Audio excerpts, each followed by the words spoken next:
Bienvenue dans la splendide famille Sinclair. Chez nous, il n'y a pas de criminels, pas de drogués, pas de ratés. Les Sinclair sont sportifs, beaux, sveltes. Nous sommes une vieille fortune. Nos sourires sont étincelants, nos mentons carrés, nos services de fond de cour agressifs. Qu'importe si les divorces nous lacèrent le cœur au point que notre pouls se débat.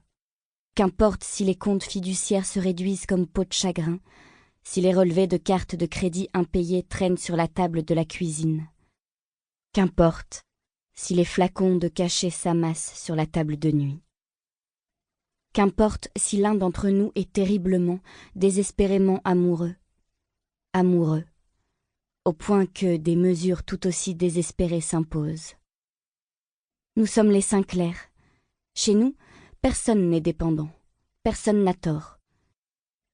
Nous vivons, du moins l'été, sur une île privée au large du Massachusetts.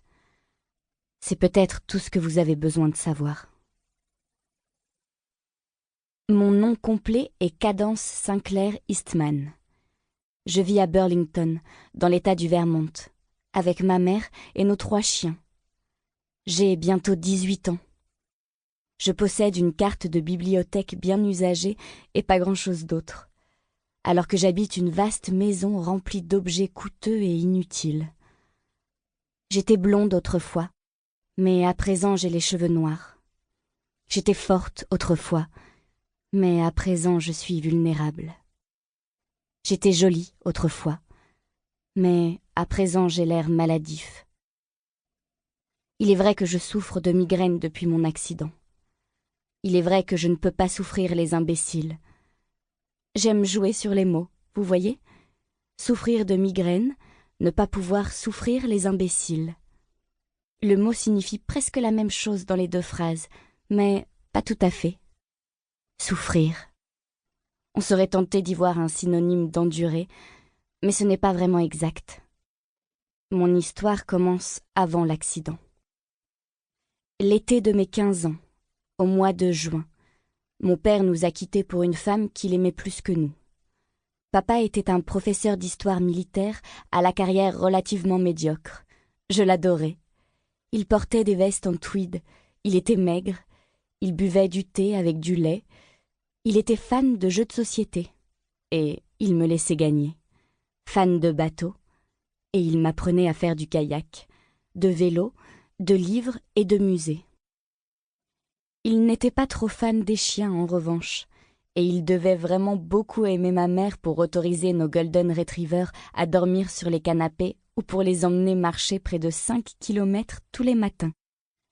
Il n'était pas trop fan de mes grands-parents non plus, et il devait vraiment beaucoup nous aimer, maman et moi, pour accepter de passer tous ses étés à la maison Windermere sur Beechwood Island, à rédiger ses articles sur des guerres terminées depuis belle lurette et à sourire à table pour faire plaisir à tout le monde.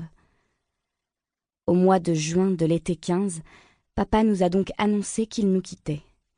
2 jours plus tard, il est parti. Il a expliqué à ma mère qu'il n'était pas un Sinclair et qu'il n'arrivait plus à faire semblant. Il n'arrivait plus à sourire, à mentir, à faire partie de cette splendide famille dans ces majestueuses villas. Il n'en pouvait plus. Il ne voulait plus de tout ça. Il avait déjà loué les camions de déménagement et déjà loué une autre maison aussi. Il a posé sa dernière valise sur la banquette arrière de sa Mercedes. Maman devrait se contenter de garder la Saab. Et il a mis le contact. Puis il a sorti un revolver et m'a visé en pleine poitrine. Debout sur la pelouse, je me suis écroulée.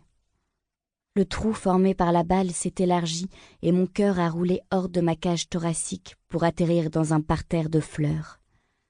Le sang pulsait hors de ma plaie béante, hors de mes yeux, de mes oreilles, de ma bouche. Un goût de sel et d'échec. La honte vive et écarlate du rejet imprégnait la pelouse, les dalles de l'allée, les marches du porche. Mon cœur convulsait au milieu des pivoines comme une truite hors de l'eau. D'un ton sec, maman m'a ordonné de me ressaisir. « Sois normale », a-t-elle déclaré, immédiatement. « Parce que tu l'es, parce que tu peux l'être. » pas de scandale. Pour continuer à écouter ce livre audio gratuitement, cliquez sur le lien dans la description et vous pourrez l'écouter en entier sans frais grâce à l'essai de 30 jours d'Audible.